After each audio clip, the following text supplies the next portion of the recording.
how many producers out there are making six figures off of licensing beats who don't have a single industry connection, who don't have a single placement?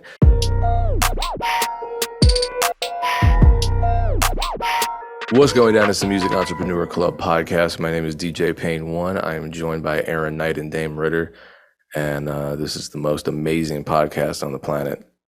Number one over Joe Rogan, honestly. Not because of the numbers, but based on our spirits. How are you feeling today? I would agree with that. And I'm feeling good. How you feeling? Aaron's in a different city. You know, me and Payne are still. Aaron's always in a different city. Dame and I are always in a state of mediocrity, and Aaron is just interstate. The Excellence Academy versus the MEC Academy. You know, I always got my same backdrop. Payne's out there kicking it with his cats. Aaron's just flying circles around the world. Where are we at today, Aaron? I'm in Dallas today. And tomorrow. And then on to other parts of Texas and the world. If we could just get like you, that's what we aspire to be. I mean, I like being at home. This is fun right now, but I've got about 4 more days in me, and then I got to be back in Atlanta because I've been on the road for weeks now. I'm going to be in Atlanta next month on the 21st. Big Jaw has a show out there. So I'm going to be Atlanta. I'm going to be in Atlanta. Hopefully you'll be there. We can connect in person, come out to the show. Dallas on the 21st, but I'll be back in that morning. So maybe Of course. Anyway, let's get this show started. There's a lot of things happening this week. Post Malone cracked his ribs. Hopefully he gets better soon. It looked like a pretty painful fall on stage. Looks like the Gap and Adidas aren't really messing with Kanye anymore. He's talking about how he probably didn't read his contract. But what do we want to talk about today that can help our community build their businesses? What you got for us, Aaron? I want to talk about the business genius known as LaRussell. He is a community organizer who thinks like a billionaire, and he happens to rap. That's just one of the amazing facets of him. I was in Tulsa at Dreamland Festival and Spark Summit this weekend. It's an initiative done by local promoters, but the city is super backing it. So they flew in like Ty Baisden, who's Brent Faiyaz manager, Yo Phillips, who's one of the greatest known writers of all time. And LaRussell, they flew him in to perform, but they also had him give a keynote. So, you know, I've watched his interviews. I watched your interview with him, Dame.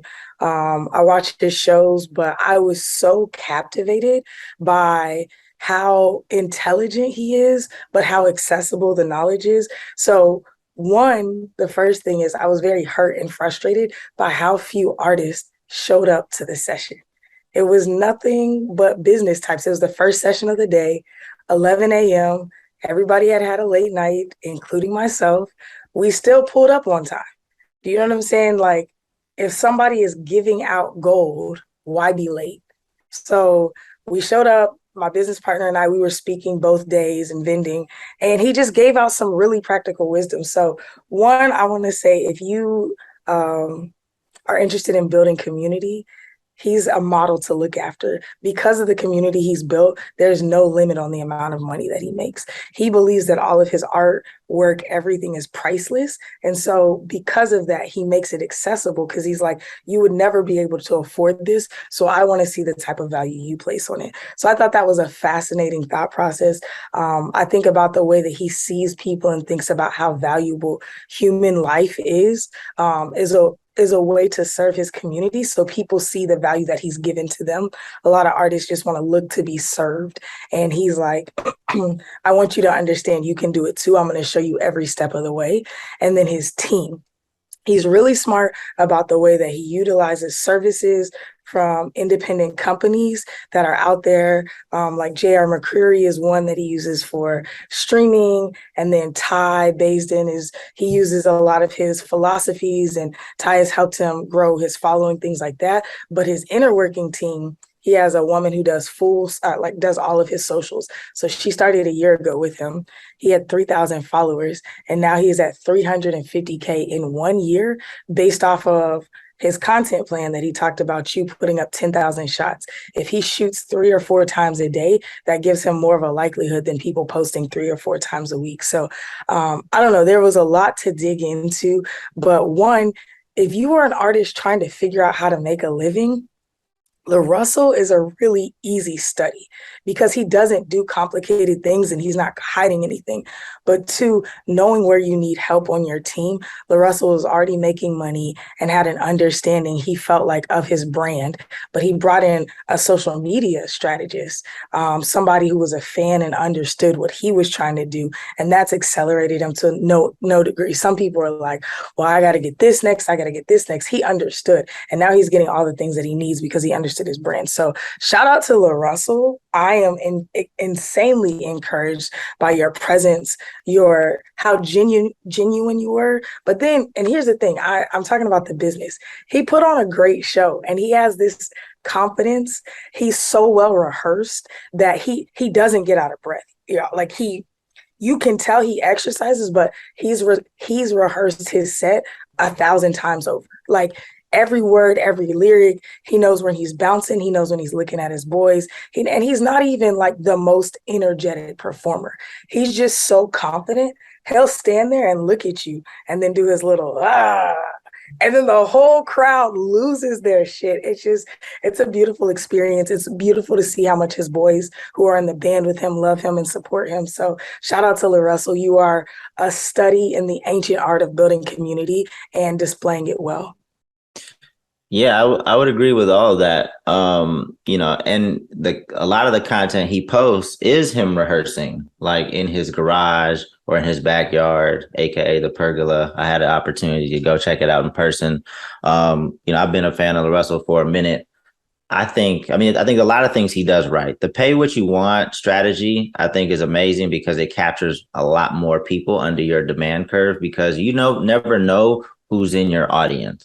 Right. So if you pay what you want, like some people are going to support at really high levels, maybe at levels that you didn't even think were imaginable. But some people are just fortunate to have money and they want to support you at higher levels. So they might buy a sweater for $300, $400. Now, he does have it so you can't just pay 50 cents on his website. There is a floor, but everything that he sells, he basically kind of auctions off to a certain extent, right? So people are paying, it's not transparent. I don't know how much people are paying to see him perform in his backyard as he's doing these backyard shows. There's probably people paying up to $1,000 to see it. So he's having 200 to 300 people see him perform in his backyard. And he's probably, he's making thousands and thousands of dollars, I'm sure, doing that because people want to be a part of this experience and he's built this community. I have my friends know about LaRussell. And I think it's more about how he talks about Black empowerment and just more mature topics that you don't normally see somebody of his age like rapping about and talking about. So he's even roped in a lot of like my friends, and I'm old. So, it's dope to see his community expanding and him starting to get this support. So, I've talked to him a lot. Shout out LaRussell. He already knows that we support him 100%, but I'm glad that he was out in Tulsa. He's starting to get out of Cali and make some moves. Definitely bringing him to Atlanta, LaRussell. Just know I'm hitting you up. You come into Atlanta, the people need you. Yeah. So dope. Yeah, I saw the footage because he's quick with the footage too. Like he'll perform that night and then have the footage out in the morning. Like his team is that quick. So for people that do want to better understand how to build community, how to approach social media, like there's nobody putting out as much content as him. But they're active and they're capturing everything they do. When I went to see him, he was here in LA and I went to kick it with him at his Airbnb. As soon as I hit the door, somebody had a camera, so they were looking to capture content like all the time, pretty much 24/7. Hopefully we'll have him back at some point and we'll just kind of continue to follow his journey. So I had a conversation. As you know, I've been working to build the foundation for BeatStars Records. So I've been talking with a bunch of artists and artist managers. And there was this I don't even know if he's young. So there's this artist. I was talking to his manager and I looked on Spotify and he has 60,000 monthly listeners. Now, normally 60,000 monthly listeners Like, I don't think you're making that much money per month. I mean, I'm just making an assumption, right? If you have 60,000 monthly listeners, I don't know, maybe you're making a few grand a month, something like, I don't possibly, but he told me that he was making 10 to 15 grand a month. And I was like, well, how's that possible? You only have 60,000 monthly listeners. He said, well, he focuses still on the downloads and getting his fans to still download singles.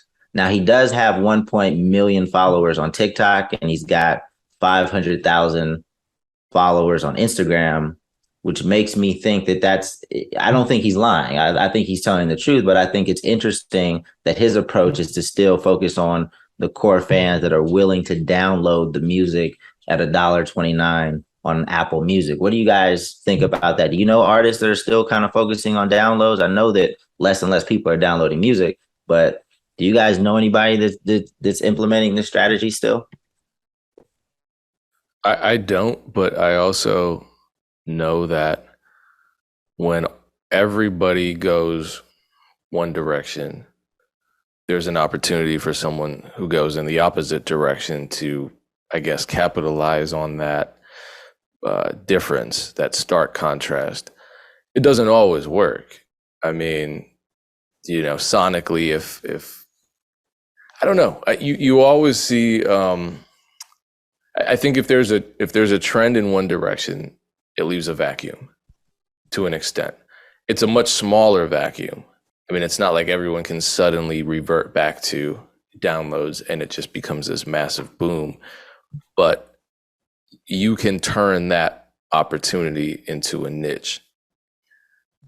And that's just a given for pretty much any market. There's always a niche for something, and it could be profitable enough, whereas some artists who are very successful with streaming might be making, they might be multimillionaires, but someone who's making six figures off of doing the opposite, or at least bucking the trend to an extent, can do well for themselves. Yeah, I can see that happening. I mean, I think it speaks to the options that we have now. Everything that exists currently, there's so much, and everything that has always existed and used to exist, it's still around. So we can take advantage of all resources. It just takes some ingenuity and a lot of hard work and focus and consistency. I'd love to know what his strategy is, how he communicates with his fans, what his calls to action look like. But yeah, I don't doubt it. So I think it's interesting, but I haven't dove into his data or anything like that. But I think it's more just his fans wanting to support, right? Like, I don't think people are still listening to downloads, but maybe this is the only opportunity like he's creating for them to spend money. I think if he had something else to sell, they would buy that too, right? Or something of a higher dollar value, they would probably buy that too. Because, some people are still downloading music, or maybe if there's some type of activation or a contest where people had to download the music in order to like mash it up or play with it or something, to recreate like a derivative work or something like that. Like, that could be cool. But I really think that it's just, and I would say his name, but I didn't, since I put the dollar out there, I don't want to be talking about people's money. But he does have some pretty creative content, and his community, I think, just wants to support him. So if I was his manager, I would also experiment with other options, for people to tap in at different price points. Maybe even the LaRussell strategy, the pay what you want. I think artists will be surprised. I'm looking for, because as we were putting out Big Jaw's web series, his latest web series, it's still behind a paywall. I was looking for like a pay what you want option. We ended up putting it on a platform called Moment House, which I think is just called Moment now. And it's doing really well, but I'm going to be working with them, or I'm going to be pitching to them, like, can there be a pay what you want option? Because I think artists will just make way more money that way. We did something similar to that when we had Funk Volume. and it just proved to be more successful. But anyway, for this particular artist, I don't know if it's about the downloads. I think it's more just an opportunity for support. I would love to try that out on BeatStars, not necessarily for all of my beats, but a couple, or maybe like a sample pack or a drum kit, something like that. I know certain platforms allow for that. I know BeatStars allows for offers, which is more or less of the same spirit, but I would like to just try, to set a floor, maybe it's like $4, but you could maybe give me $50. And then that way it's not, because artists, so I'm an art, I've been, so my group was Soul, right? Traditionally, when we've dropped projects, we've crowdfunded them. And we always have this conversation before it happens where mostly him, but me to an extent, we're dreading the whole process of asking for money. He always says, oh, now we got to start begging for money again. And it's a crowdfunded campaign. It's not a matter of just asking for donations to make the album. It's essentially a pre-order campaign for merch and physical products and digital products and whatever else. It's an album we've been working on for over a year. People who want the project and want the corresponding merch are going to get it anyway. But it still kind of feels like begging, even to the artist. I don't think the fans look at it that way, especially if you're giving something in return. However, I feel like the pay what you want circumvents that psychological impulse where you feel like you're just asking for money. Here, you're just putting it into the hands of the actual consumer. So I like that model, honestly. Yeah, artists need to get over that. Like, I think even Big John struggles with it. Like, he doesn't want to feel like he's asking or begging for money. But at the end of the day, like, your fans really want to support you. You're probably not supplying enough opportunities for them to tap in, right? So I think artists have to really get over that. Like, you're not begging. Like, you on one hand, you're so confident in your music and you talk about, how great you are. A lot of artists do, but then you're hesitant to ask for compensation for the art that you say is so amazing. So I think artists need to kind of get over that, especially if you want a career, because sometimes you do have to ask, and it's not that you have to beg, it's just that you have to remind people, that this is your career, this is your art. And I think you'll be surprised by the results when you put yourself out there. I agree with that. I think the opportunity thing, artists are like, well, I want to go on tour. I want to do this. I want to do that. You can really test your market. I think some artists offer too much, right? But one of our artists, Caleb, we can't really sell merch with him. I don't know what it is. I don't know if it's the designs. I don't know, t-shirts. Let me not say merch. T-shirts don't sell really well with him. But when we have more unique things to offer, or he sold this thing called The Vault, which was all of his old records that he had put on SoundCloud that he never released on Spotify. So he took them all down because he felt like they didn't really represent him, but that's how he built his core fan base. I have my own opinions about that, but he wanted to take them down. So what he did was he sold The Vault for pay what you want, at least $15. And he made so much money in the 1 week period that The Vault was available. I was like, we got to figure out more things to sell like this for him. So that's what we're transitioning into, more things of that nature. So I think same for me, I realized, okay, I launched the Excellence Academy because I wanted a lower price point for people who couldn't afford to do consultations. And I'm about to launch a book, an audio book that you can read as an ebook as well, but I'm going to turn it into an actual photo book too. And the more I'm talking about these things, people are like, yeah, I can't wait till you drop it. I'm like, oh, I just got to give people the opportunity to, so even with such a small platform myself. So I'm with you. I think letting people pay what they want used to be a scary notion because you just assume everybody's going to pay $1. But LaRussell was even talking about that. It used to say minimum price $1. And he said a lot of people were doing $1, $2, $5. He said What he does now is say price list 1,000 plus on everything, hoodies, books, all that. And he said he realized that on average, the sales were exponentially higher. There's not a lot of people who do $1, $2, $3 because now you're having to make the consideration. Well, if it says 1,000 and I go down to one, I'm probably devaluing this artist. So I think getting creative in the way that you market it, making it desirable. But something I'm really interested in right now for artists is subscription services. I don't like the Instagram subscription. I don't think that it makes sense. But again, Patreon is something that pays bills for me now, whereas it doesn't take a lot of people. If you have a handful of people paying you $40, $50, that's the model that Twitch does. I think if artists could figure out a way to offer the service, again, I think Patreon is great. You put anything on Patreon, there is a price point, but then people can also pay what they want. At least they used to. There's a place where you can fill in for less perks, but it's like, I'll pay this every month, or I'll give a one-time donation for access to these perks for a month. So I don't know. I think artists should get creative with it. I think if people are willing, like you said, to buy downloaded music, what if you just put them on a subscription-based service and you just send them a link every month? Or the way my Patreon works, anytime that we need something, we post a link in the Patreon and people just click on that and download everything. So I think there's a lot of ways to simplify. There's a lot of ways to capture more data.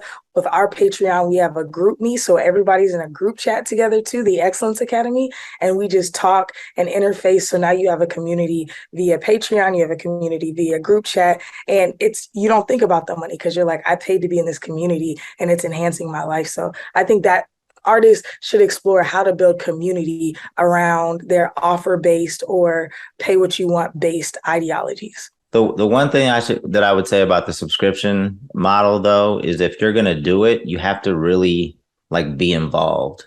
Like this, because it didn't really work with Ja because he's not really gonna like, wake up and see what's going on with his community or see what, he's more of like just creating dope content and wants to share. So it's like him versus somebody like Kev on Stage. Like if you subscribe to Kev on Stage's community, like there's gonna be so much content posted in the Patreon every day. He's doing lives, he's talking to people, he's posting other content. Like so I don't think it's something that you like, and I'm not saying that you said this, Aaron, but like it's not easy. It's not easy. Oh, let me just put up a Patreon and like everybody's gonna start subscribing to my shit for $20 a month.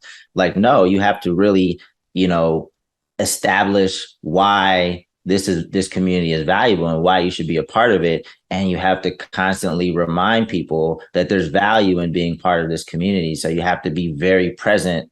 And whatever you establish as what people are going to get, like you have to make sure they get that, hopefully, and some, so that they continue to want to be part of the community. So it's not an easy thing to do, but it's definitely possible, for people to do it the right way. And that's a cool way to get another member of your team involved if you have a team. So like Brayden, my assistant, is also our community manager. So she's on all the calls. People know her. They know she's an extension of me. So she keeps the conversation going. And I think that helps because it alleviates pressure off of me, but it makes the community feel like they're getting me. And then I also hop in there. So I agree. Like if you have a boy who's always your hype man on stage and you're looking for a way to pay him, hey, keep the community going. This is a way to engage. Now they're getting to know who you are and who's around you. That builds even more community and trust. But I'm with you. If you're not engaged, it doesn't work because then people feel like they're getting gypped. Exactly. Dope. Payne, what did you have for us today? So I had a producer leave a comment on my YouTube. And I said, yeah, I think this might be something I want to address on the podcast. And I'll read the comment. He says, no shade towards anyone, might just be in my own feelings, which I think is an honest way to start. But I'm starting to think and believe being a successful producer is really based off connections and who you know. If you're not plugged or don't have an outlet, you probably won't make it in the industry. At least that's what I've been told. And then it goes on and just, him being frustrated, it's not making him money. He's going through his own personal issues, et cetera, et cetera. And I hear that a lot. And I did kind of post a tweet related to this narrative. And correct me if I'm wrong. There's this narrative. It's not just in the producer community. It's in the music business, period, where you need connections. It's about who you know. You always hear people say it's about who you know. It's not about I think the very harmful narratives. It's all based on how you interpret this narrative. I used to interpret it as harmful. Now I interpret it as just an obvious fact. But a lot of people will, add in something like, it's not about your talent, it's about who you know. It's not about your skills, it's about your connections. Now, that's what I take issue with. And they're for the entire history of the human race, people will always love things that other people hate. So, talent is subjective. I'm not even going to get into that conversation. Some people think Drake is the worst thing ever. I'm like, yeah, okay, whatever. Sure. His music is terrible and no one likes it. And he's just up there because he knows people.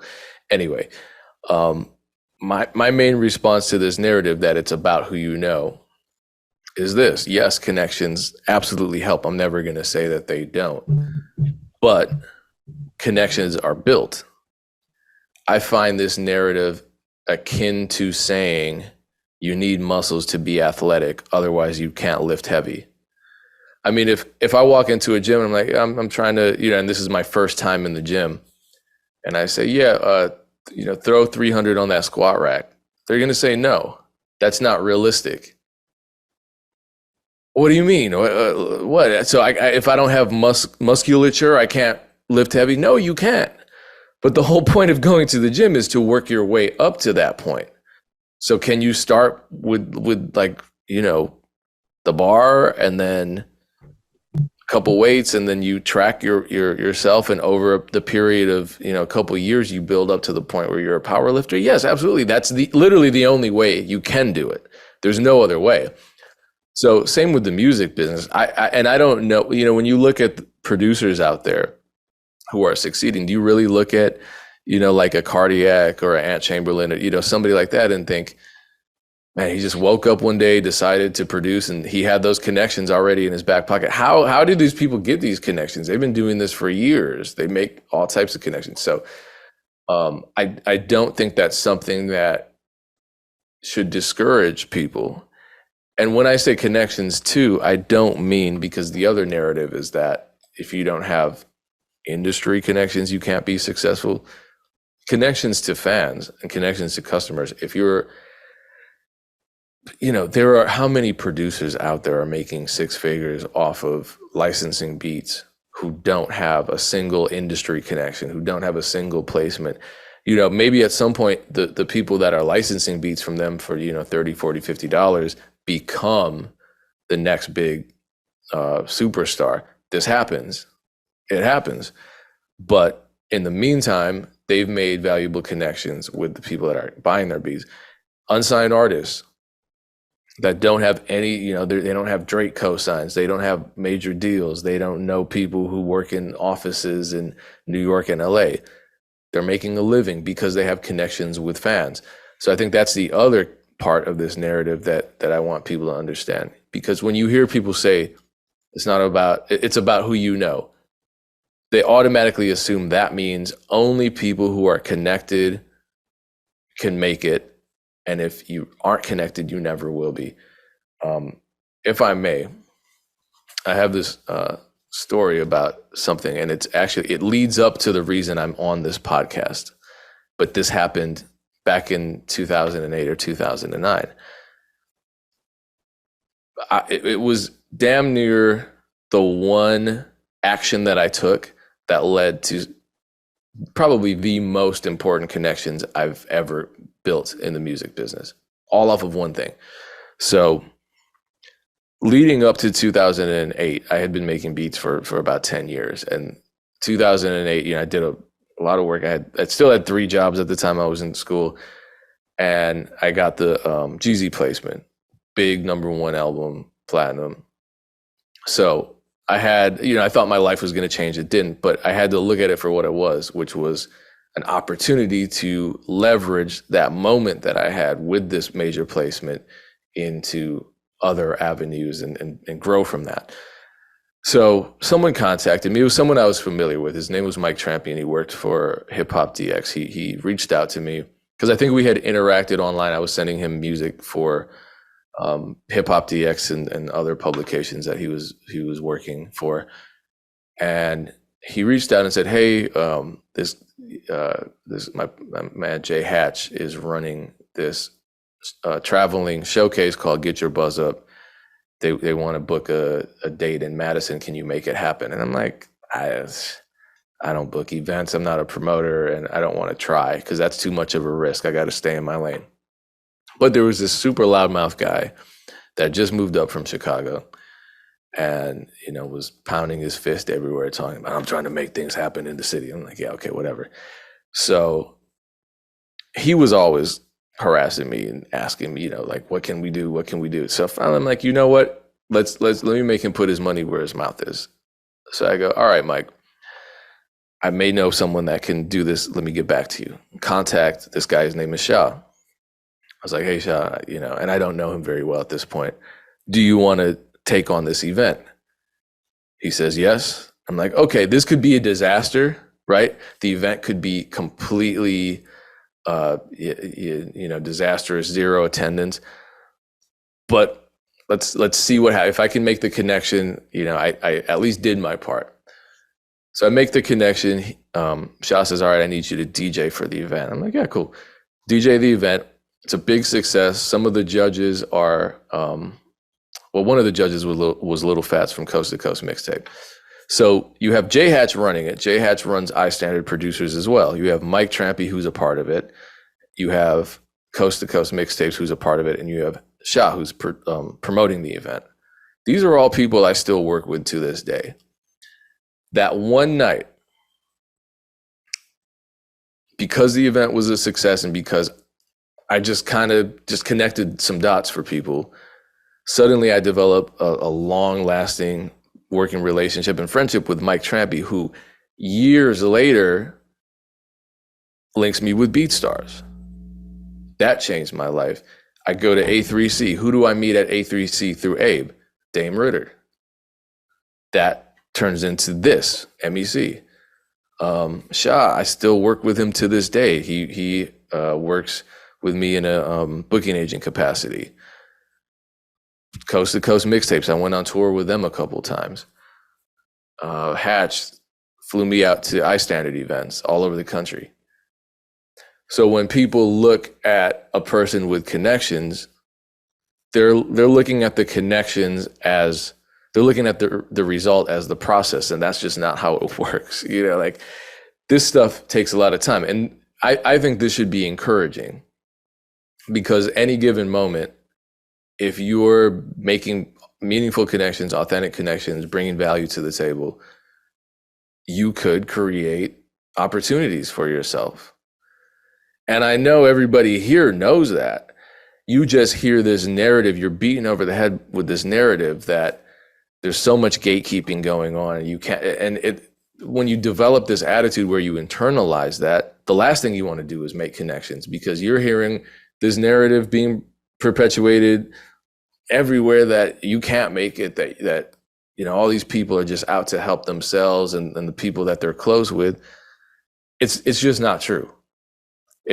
This space it's not an evil place. I mean, there are bad people in every space, but connections with fans, connections with other creatives, connections with peers, everyone, if you're in a room with like-minded people and you're all progressing, then everybody wins in the end. It might take a couple of years, but at some point you're going to start sharing better resources. At the beginning, you share the few resources you have. 10 years from then, you may have access to way better resources. So will your peers.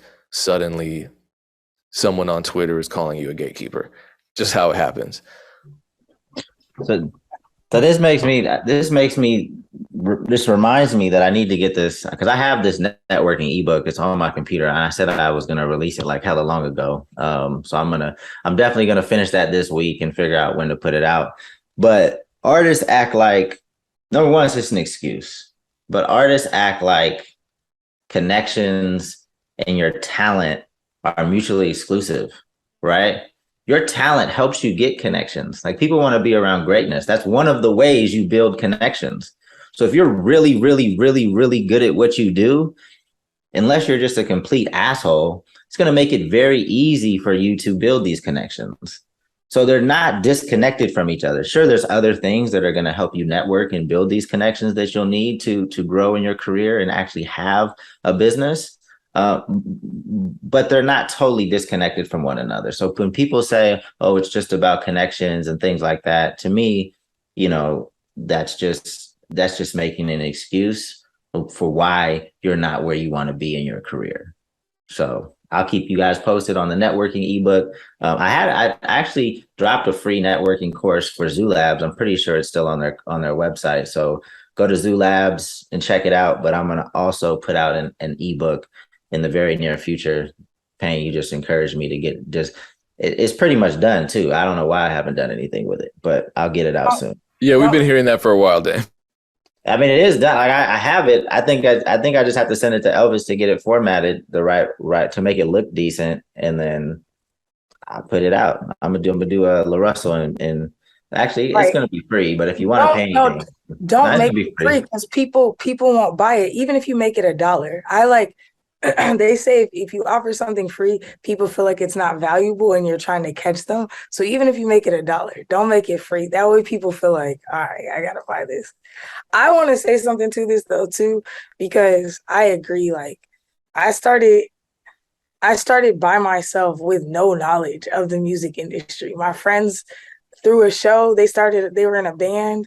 I wanted to work with them, so I just started researching. And people say, "Oh, you're in Atlanta." Yeah, the most oversaturated market in the world. And I was a Black woman getting into rock music. So I had to figure it out. I've never met somebody who was great who wasn't connected. Mediocre people who don't put up the reps tend to say, "I'm excellent at this," and nobody is fucking with me. It's not true. I knew I was great. So I'm like, all I got to do is learn. It's going to take some time, but I have an energy that most people don't have. Whether I'm a nanny or working at a coffee shop, which are all jobs that I did until I could make it full-time in music, I was great. And people loved being around me. I was great with people. I was great at building community. And I was learning about whatever I was doing. I wasn't just like, this is stupid. I can't wait till I'm full-time in music. Everything was teaching me. And that's the problem. Like I was in Tulsa and we had a lot of artists who wanted to pay for consultations with me and my business partner because we're rarely ever together. And to get it's not rare anymore. We're together like every week now. We don't live in the same cities, but to get on the phone with us is pretty expensive. But we're like, if we're in your city, same thing. Like this is a note we took from LaRussell. If you want to meet with us, make us an offer if we feel like it's worthy. So we had several artists make us offers and we were like, cool. Every single one of them is like, we make great music. We know we're supposed to be the greatest, da, da, da, da, da. Tell us what we're doing wrong. Go look, they got 15, 20 posts up, haven't released a song in 6 months or a year or two. And all of them are like, oh, we had that on hold because we're trying to figure out what's the next step. What? You're not even doing what you're claiming to be known for. How am I going to teach you about marketing when you say you're an artist or a content creator and you're not even doing what you're claiming to be known for? I can't add nothing to that. Go do the thing. If you're a producer, ran into a producer who paid for a consultation with me. He moved to Atlanta and he was like, yo, I did a consultation with you a year ago. Do you remember me? And I was like, no. But he was like, you told me I had to do all these things. Da, da, da, da. He kind of reminded me of the call. I don't really remember the call, but he said, the first thing you told me is I just have to be a producer. I said, okay, so have you released any tracks? He said, no, not yet, but I'm I'm like, nigga, a year? It's been a year. And at that point, he told me he had like 1,500 songs on his hard drive. So I told him, start at BeatStars. And he was like, well, people will undervalue me. And I'm like, what's the value you're getting with them on your hard drive? I'm like, just put them lease them. You don't have to do exclusives. Do $25 leases. At least when you meet somebody, they say, oh, you're a producer. Then you can show them. But if you're like, I got the coldest tracks and you've never released them, or people who are like, I have 10 songs out, they don't have any traction. How much content have you put out to support that? Maybe 50, 60 videos. What? I'm like, if I have more content than you, and I actually already make a living in this industry, we have a problem every single time. I have more content than them. So I've never met anybody great who wasn't connected. I started with zero connections, same as you, Payne, and we learned, and then we went out. People don't leave their house. Everybody wants to be internet warriors and DM people. People DM me all the time. I'm in Atlanta, would love to meet up with you. Why? Why would I meet up with you? I like my friends. I like being at home. Like, that shit doesn't make sense to me. So I think people need to apply the basics of business. As always, because we're entrepreneurs, apply the basics of business. If you claim that you have the dopest gas station in the world, how about getting some gas first before you tell everybody you got the dopest gas station in the world? You know? And I just want to say this, no disrespect to your mixtape, coast to coast mixtape experiences, Dane, but I don't want anybody to legitimize that platform via hearing you say that. They are scam artists, and I can verify in multiple ways. Wait, that wasn't Dame. I said that was sorry, Payne. That they probably started out legitimate, but they are scam artists. Don't utilize their service. Don't pay that $500 to go perform one song in front of 400 other artists who are waiting to get on stage. Like, it's not even 400. It's 20 people in a room, 30 people in a room, and they all paid to be there. So I will say that, because I don't want anybody to be like, maybe I should take this coast to coast DM. That's how Payne got on. Nope. They're scam artists, and I will stand on 10 toes down saying that. I would agree with Aaron. I remember they used to do the stuff, I think, to get people to South by. I think it was the South by shit that they were doing. But $3,000, or you could get on the bus and pay $5,000 to go to an empty venue that was off like 8th and something. Nah. Yeah. Anyway, those venues were packed. I did them. I'm just saying, I was there. So I think back in the day they were, but then they became scam artists. That's like Beer and Tacos. That's like Afton Showcases. All of them started legit, and then they couldn't figure out how to change in the music industry. So then they became scammers based off of their reputation that they used to have. That is what happens a lot of times, because as the music industry changes, you might have a successful brand or platform. The music industry shifts, and they don't really know how to shift the business to keep up with how the music industry is moving. I'm seeing that right now with WorldStar still. I just got some ads that popped up in Instagram that like, oh, they're trying to target artists. They're still trying to like, WorldStar is not really going to do anything for you at this point. You shouldn't be paying WorldStar to do anything. At one point, WorldStar was like the little hood star search. Like, if you got on WorldStar in the early days, like, it would give you some shine. It was like TikTok, but for urban artists. Right. So, sometimes these platforms change, and, maybe you can call it a scam, or you could just call it like them just struggling and not, just not knowing how to pivot and still make money. So they're just doing whatever to try to use, whatever's left of their reputation to trick some folks into thinking that it's still a valuable experience. But yeah, that's why you always got to stay tapped into the MEC so we can keep you up on what's happening in the industry today. Payne, who actually had luck with WorldStar? It was an artist that we talked about recently. It was Ice Spice. Her biggest single is on the WorldStar YouTube. Oh, their YouTube might still have. They're doing stuff they're doing this little thing. I wish I saved the ad. But any platform that has their platform still has followers, but it was the ad that they were running they used to run the scams back in the day too, though, because they used to inflate their numbers on the WorldStar website. I remember that. But there were some that and then, because there were some that just got posted at like random times, and then they would inflate the numbers. But then if you did have certain real estate on the website, like, that shit was real, and you would get other people talking about it even on other platforms. So, it's kind of real. So Yeah, even within a brand or a platform, there might be some stuff that they could do that is still positive, and some stuff is just a money grab. So you just got to ask the right questions. Hopefully you don't get taken advantage of. But anyway, I gotta run. We could close this out, Payne. Oh, it's that time already. All right. Appreciate you tuning in. It's the Music Entrepreneur Club podcast. We'll be back with another episode next week. I'm live every Tuesday on beatstars.live at 2 p.m. Eastern Standard Time for Looped In. Submit your loops at beatstars.world and tune in. It's just a fun time. If you want to get alerted every time I go live, I'll personally send you a text. I just forget the number all the time, so Dame's got to help me out. All you gotta do is text MEC to 844-206-7800. Also be on the lookout for I'll text y'all when this ebook is out, for the networking ebook that I've been talking about for a year and a half. But I'm gonna finish it today. I promise. I mean, don't say today. I'm gonna try to beat you in finishing my ebook. It's only like 30% done, but now it's a challenge. Oh, you already beat. I'm telling you, I just have to get it reformatted. My shit is pretty much done. I promise you, I could screen share right now, but I think you guys believe me. So, well, now I got to get in the running somehow. I'm gonna